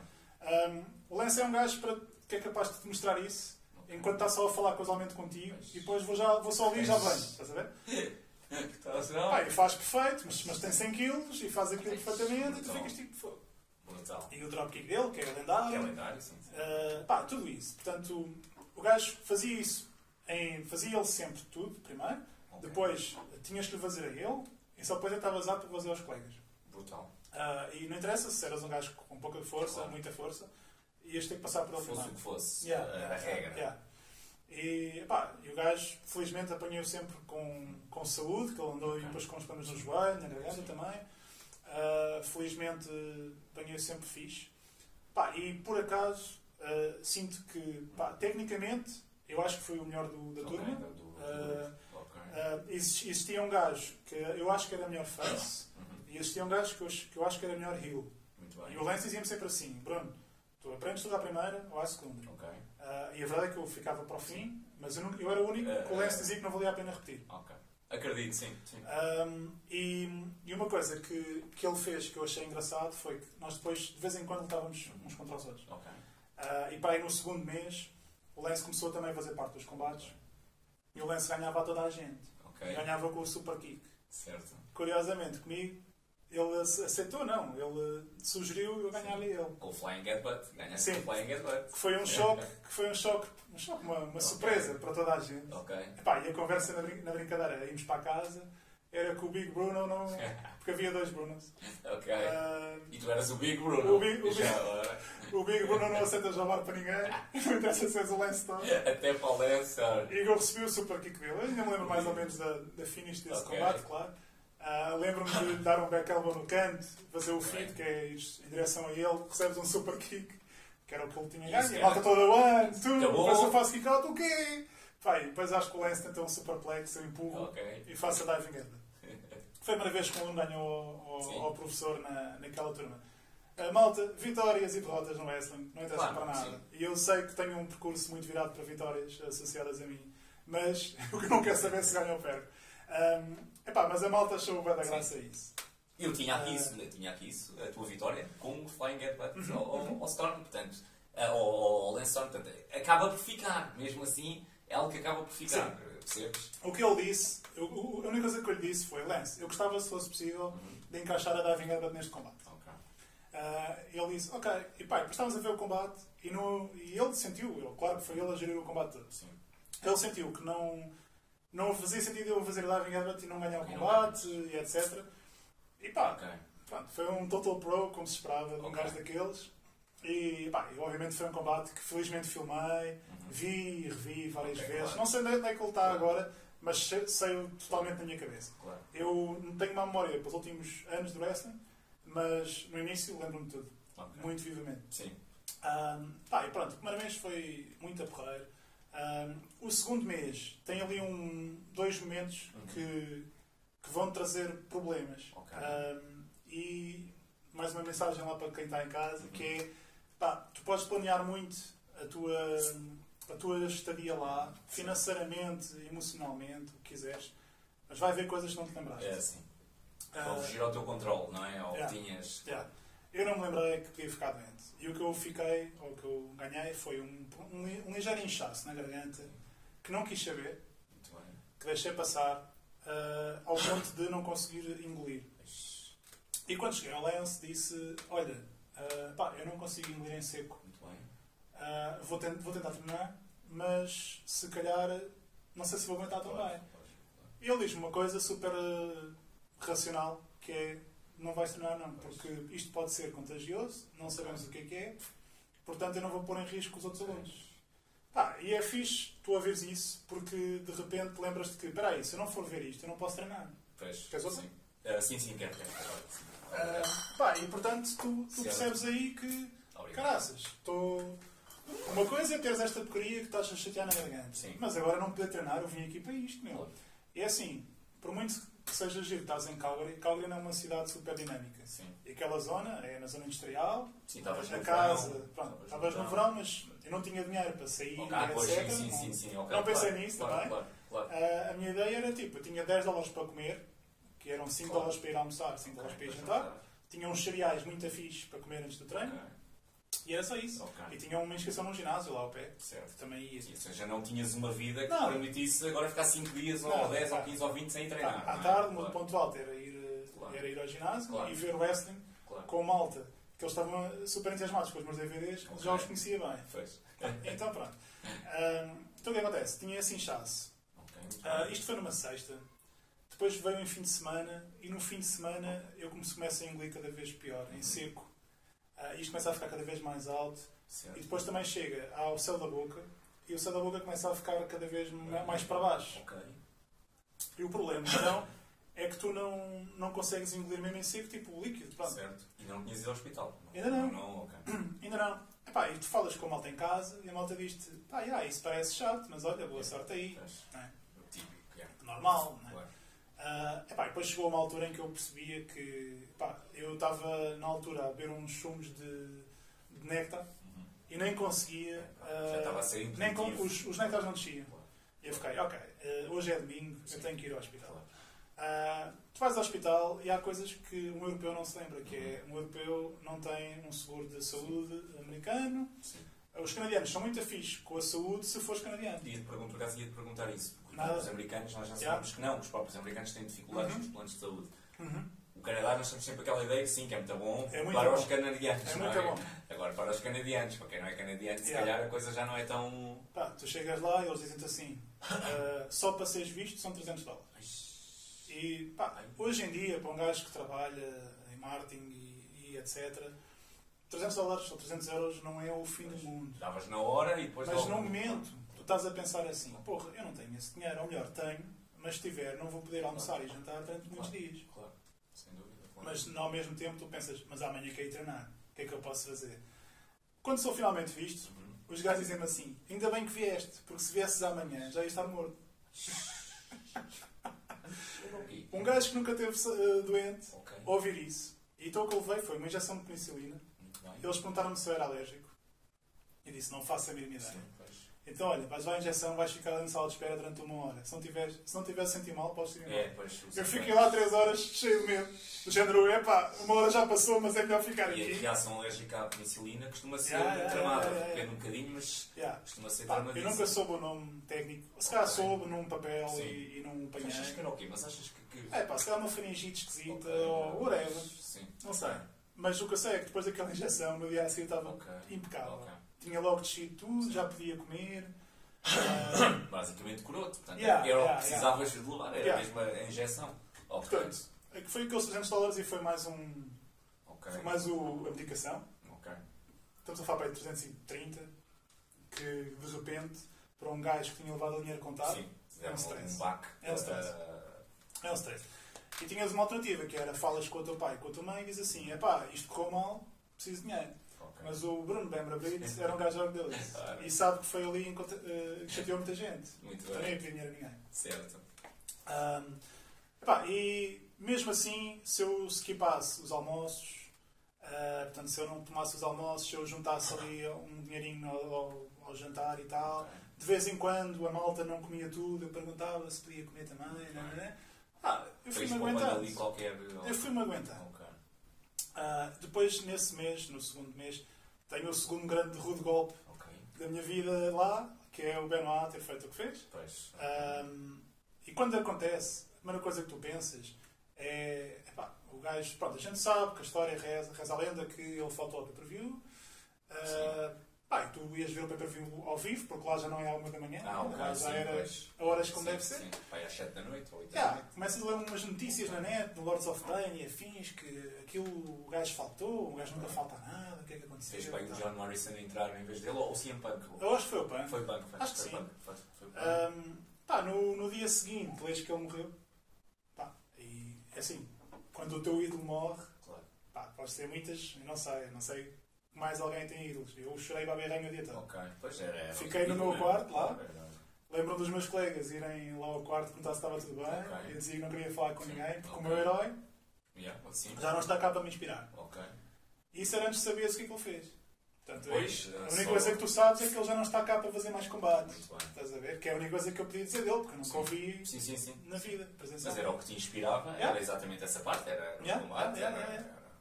E depois na segunda-feira tens aquele Raw em homenagem a ele, mais Bobby Ryan, claro, com aquelas histórias todas que a WWE produz tão bem, não volta a falar dele. Sem dúvida. E depois terça-feira chegas lá e ouves o Lance a dizer, pois, eu bem vos disse, e já tinham havido mais pessoas a morrer. Muito bem. Aliás, houve um gajo da Stampede que tinha morrido, que até vimos um combate dele em homenagem, numa manhã, e mais alguém que aconteceu também. Esse trimestre foi terrível nesse aspecto para o wrestling. E depois... o Lance disse, depois, estão a ver, eu bem vos tinha avisado. E tinha. Eu estava aí com os olhos todos vermelhos a ouvir aquela conversa, eu quase fiquei com raiva de aspas do Lance. E pronto, depois, passado, acho que foi nessa noite, descobres aquilo que aconteceu, eu não queria acreditar, estava em negação completa. E é assim, os golpes já tinha aprendido todos, os golpes, os truques, as manobras, há a malta que não gosta de um nome ou de outro. Eu tinha aprendido tudo o que era nesse aspecto. O que nós andávamos a fazer era momentos de combate, portanto fazíamos domínios, fazíamos shine, fazíamos comebacks, só separados. Já a estrutura do combate. Já sabíamos como é que se montava um combate, essas coisas todas. Estávamos a lutar entre nós. E estava a ficar um loop mesmo. E isso trouxe-me para outro problema que eu percebi na altura, que foi, o wrestling vai ser só isto.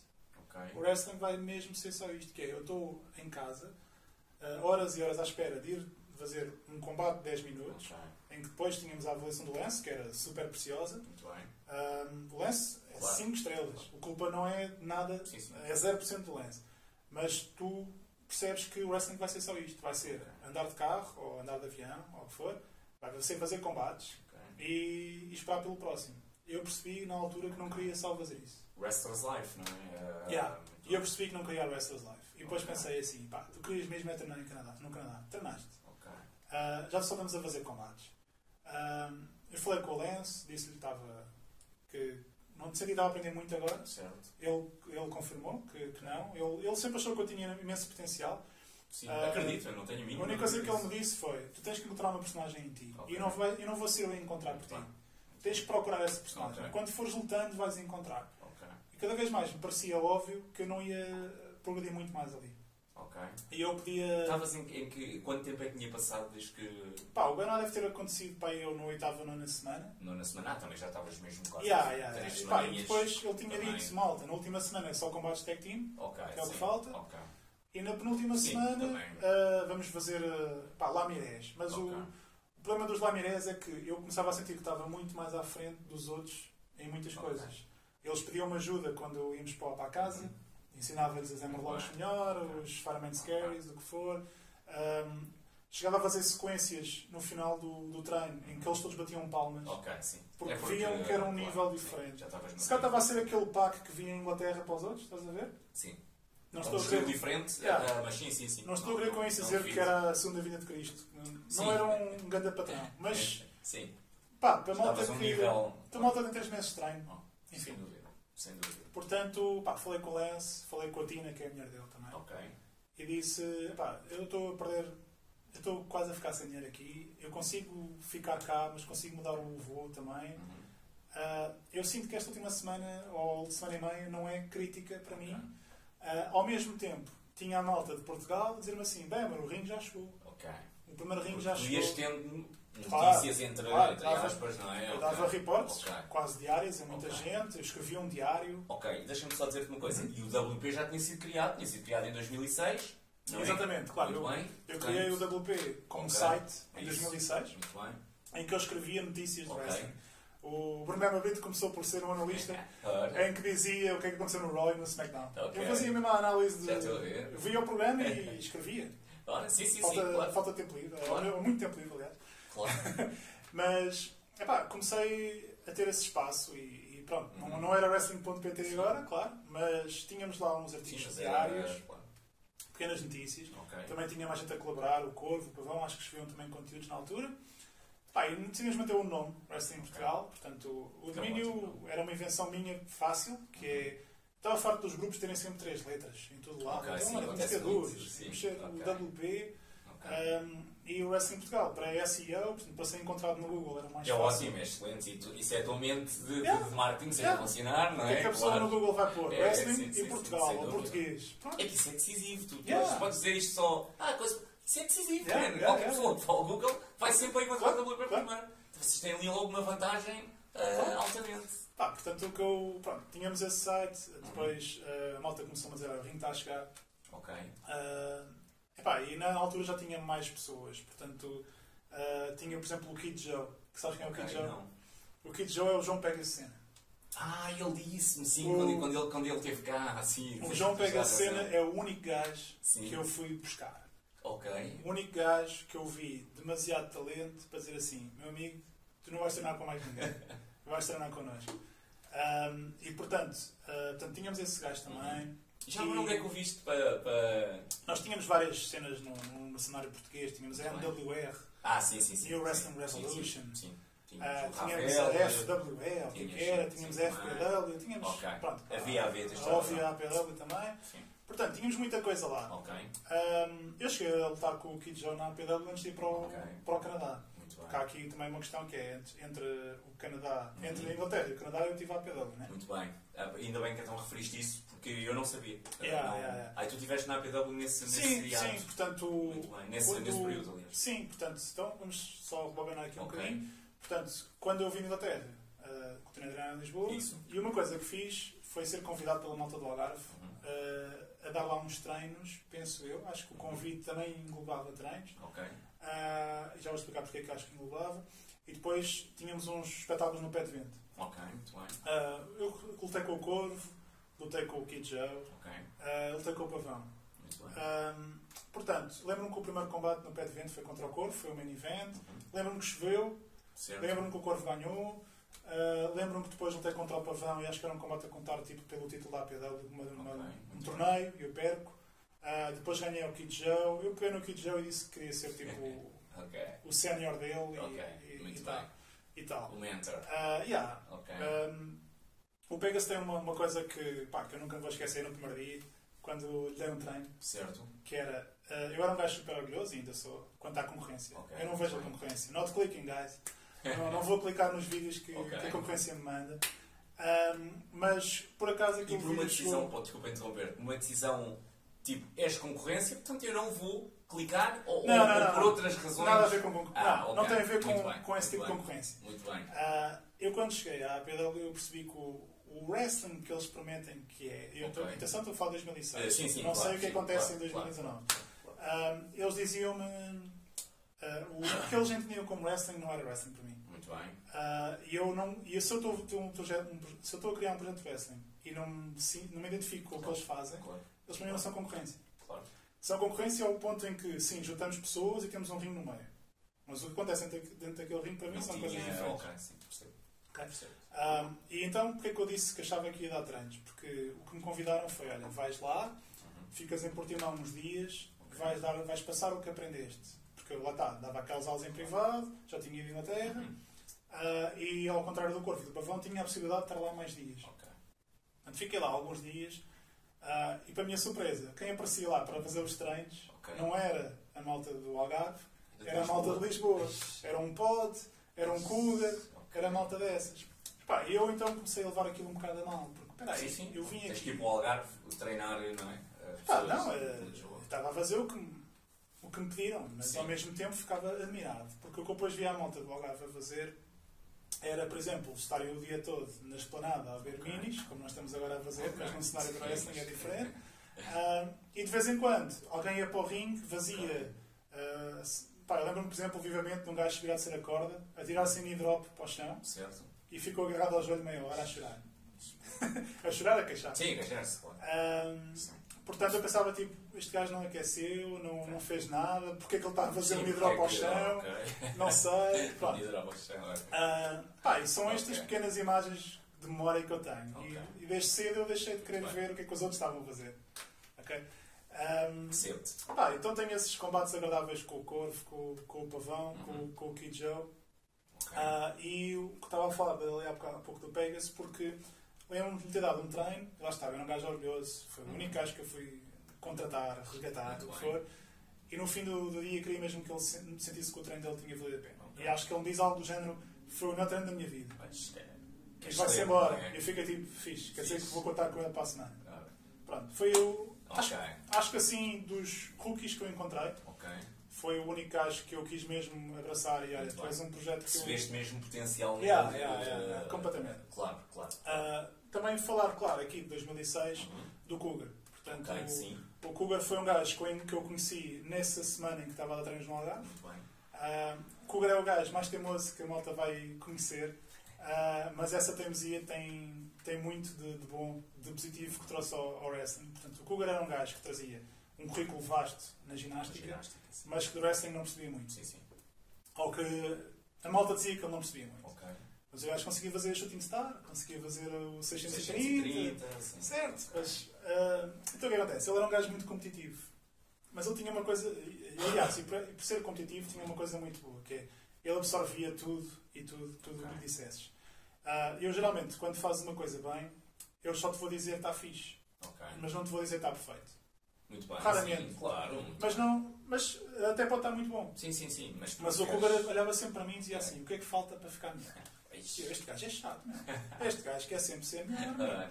E o gajo tinha uma capacidade técnica de aprender as coisas que mais ninguém tem. Se eu dizia que era fixe no Canadá apanhar as coisas, o Cougar certeza que ia tirar um retrato à coisa de Lance e ia fazer igualzinho, papel químico, à primeira. Isso é brutal. Mas também era um gajo que se ficava depressa. Então eu vou contar uma história que eu acho que não se vai importar. Que é a história do Magnum. Quem é o Magnum? O Magnum é um gajo de 90 kg, fictício. Sim, muito bem. Em que eu falava com ele no IRC e nos fóruns. Já começava a haver fóruns e já havia os haters nos fóruns. E portanto já se começava a dizer: Cougar, tu não vales nada, porque podes fazer os Shooting Stars, mas não tens psicologia. E eu dizia: mas o que é psicologia?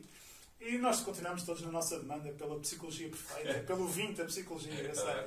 Mas O que é que eu dizia para o Cougar ficar picado? Eu conheci o Magnum e é um gajo que consegue fazer tudo o que tu consegues fazer no ar, mas tem 90 quilos. Mas é assim, ele quer ter psicologia. E como ele quer ter psicologia, ele vai deixar os saltos para ti. Mas ele vai inventar os saltos e tu depois fazes. Ele ensina-te. Pá, imagina o Cougar totalmente destruído.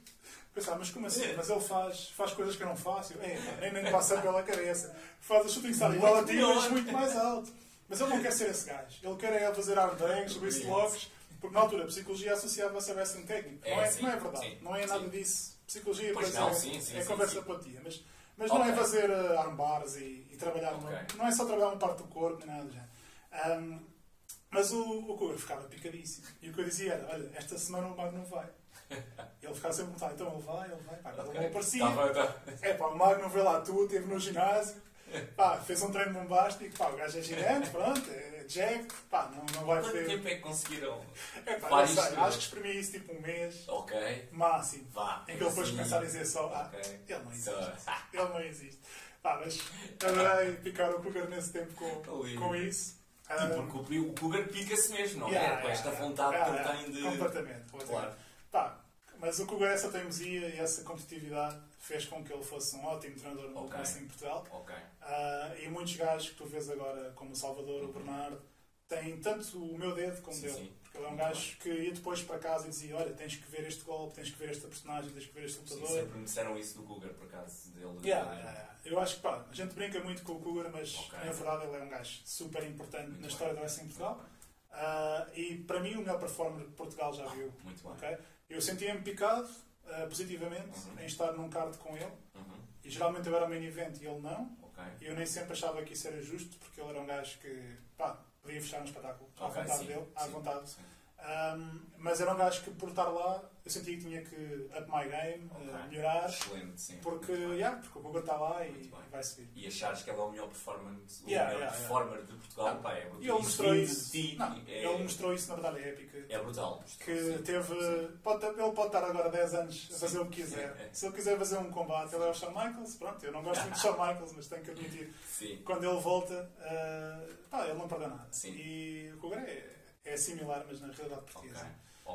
Pronto, este era o grande parênteses da agora. Vamos só guardar isso. Vamos fechar a primeira parte.